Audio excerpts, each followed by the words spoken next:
Bangladesh premier লিগের point টেবিলের শীর্ষে থাকার চিটাগং ভাইকিংসকে 72 রানের বিশাল ব্যবধানে হারিয়েছে মাশরাফি বিন মর্তুজার রংপুর রাইডার্স। চট্টগ্রামের জোহর আহমেদ চৌধুরী স্টেডিয়ামে সন্ধ্যা 7টায় মুখোমুখি হয় রংপুর রাইডার্স ও চিটাগং ভাইকিংস। শুরুতে ব্যাট করতে নেমে নির্ধারিত 20 ওভার শেষে 4 উইকেট হারিয়ে 239 রান সংগ্রহ করে রংপুর।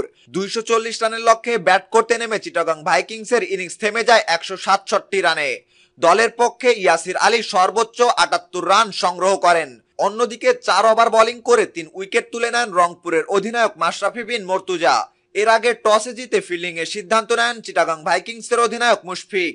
ব্যাট করতে নেমে চিটাগং এর বোলারদের নিয়ে রীতিমতো ছেলে খেলা করেন রংপুরের অ্যালেক্স হেলস ও রাইলি রুশো। চলতি বিপিএল এর দ্বিতীয় সেঞ্চুরি তুলে নেন হেলস। তৃতীয় সেঞ্চুরিটা এলো রুশোর ব্যাট থেকে। টি-20তে এক ম্যাচে 2 সেঞ্চুরির অনন্য কীর্তি করে দুজন মিলে রংপুর রাইডার্সকে এনে দেন রেকর্ড সংগ্রহ।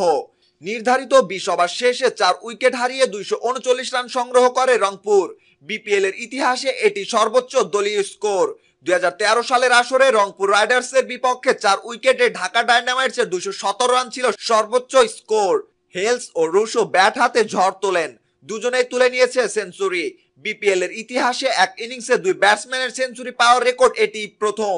এর আগে আইপিএল এর গুজরাট লায়ন্সের বিপক্ষে এক ম্যাচের এক ইনিংসেই সেঞ্চুরি পেয়েছিলেন বিরাট কোহলি ও এবি ডিভিলিয়ার্স। সম্মানিত ভিউয়ার্স, খবরটি সম্পর্কে আপনার মতামত জানিয়ে কমেন্ট বক্সে কমেন্ট করতে ভুলবেন না। ক্রিকেটের নিত্য নতুন সকল সংবাদ সবার আগে পেতে চ্যানেলটি এখনই সাবস্ক্রাইব করুন। ধন্যবাদ।